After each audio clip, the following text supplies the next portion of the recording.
If you're over 50, you've probably heard some version of this lie. If your best years are behind you, you feel it when they ounce your guys at work. Stop asking your opinion. If you hear it in your Dr. Stone when he starts talking, more a boot, managing decline. Then building strengths, you see it when the women who once looked your way walk past without a glance, and it pisses you off. But you swallow it like you're supposed to. Here's the truth: you are not done. You're just finally dangerous, because for these time in your life, you've got theeks. Experience the lessons, the scars, thin sight, and most of all, you've run out of time to waste. This isn't a motivational speech. It's a call to arms, not to fight the world, but to claim your final form. Because while the world worships youth, Stoicism teaches something deeper.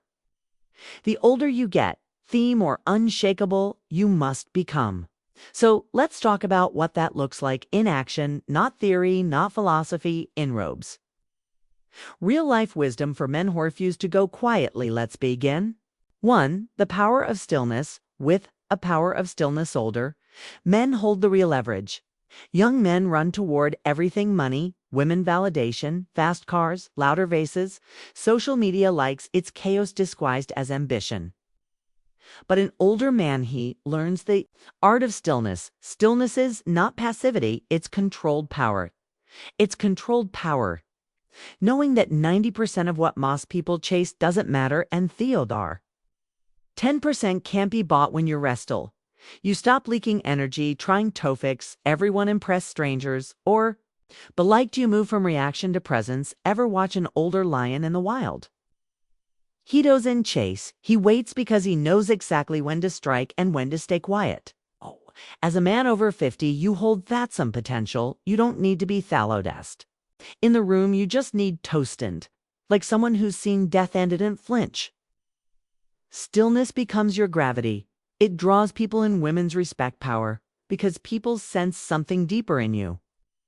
A man who serves a unapologetic masculinity, himps to unapologetic smasanola, let the world call intimidating. There comes a point in every man's life when he either shrinks to fit the modern world, or he becomes a mountain people learn to walk around. You don't owe softness to anyone. You don't owe political correctness to people who haven't lived a day of your life. This culture wants older men to apologize for being masculine, for being direct, for having standards, for not bending to every emotional wave. But guess what? You're an apologetic energy.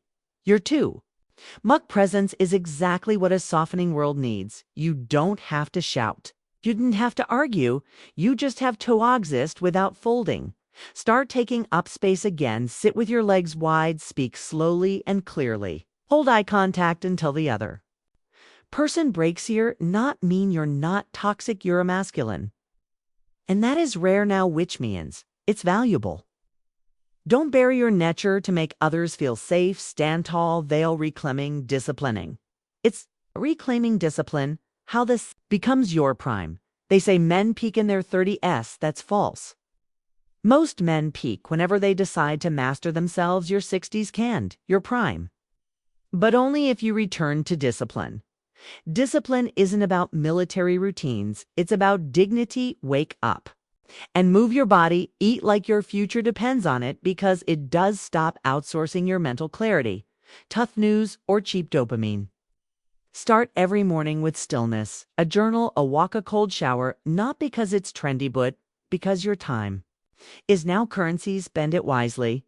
You want vitality? Backtrain your body again. You want clarities? Act consuming trash content and start building your cathedral of thought. Fielder, you get the more your actions echo your, not just living, you're leaving. Ben, a blueprint. Leave a strong one. The woman question. For the woman question, why you stop chasing and start tracting. You might notice something after 50. The chase gets old. The games get boring. You no longer want to impress. You want to be met. And here's that paradox: the moment you stop chasing women is the moment you start attracting them. Not the flaky kind, not the ones who on status or sugar daddies, but they're a woman who sees your quiet power and leans in. This only happens when you stop living on the outside. Women are drawn to self-contained men Men who don't need their approval, men who are whole, so stop trying to be younger, stop dressing like you're 25. Own the gray, where the wisdom speak from the chest, not the throat. There's nothing sexier than a man hoax like he's already enough urine invisible. You're just finally in a place where you choose what you see. 5. Legacial legacy mode activated. Why? It's time to become the man they talk about when you're gone. This final chapter, it's not the end, it's the moment where everything counts. The conversations you have, the way you treat the young men around you, the example you set when you think. Nobo diswatching, most men live to be remembered. Be a paycheck, a title, or a car, but legacy. Lives in the impact you made when 01 asked you to. What did you teach? What did you tolerate? Who did you protect? Who did you become? Your legacy on a tombstone. It's how people change because they knew you, so start living AST, man, they'll quote.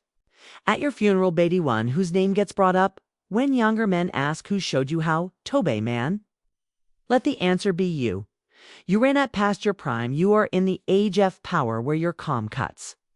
Deperthan chaos, where your presence is sheavier than any flex, but only if you claim it. If you feel this in your bones, if this video reminded you of this strength, you forgot you had type. I'm not done in the comments. Let's light a fire under the older generation of men because we don't need more noise. We need men who walk with purpose, speak with weight, and live with legacy. Subscribe if you're done being talked down to. And remember, this age doesn't weaken you. It sharpens you.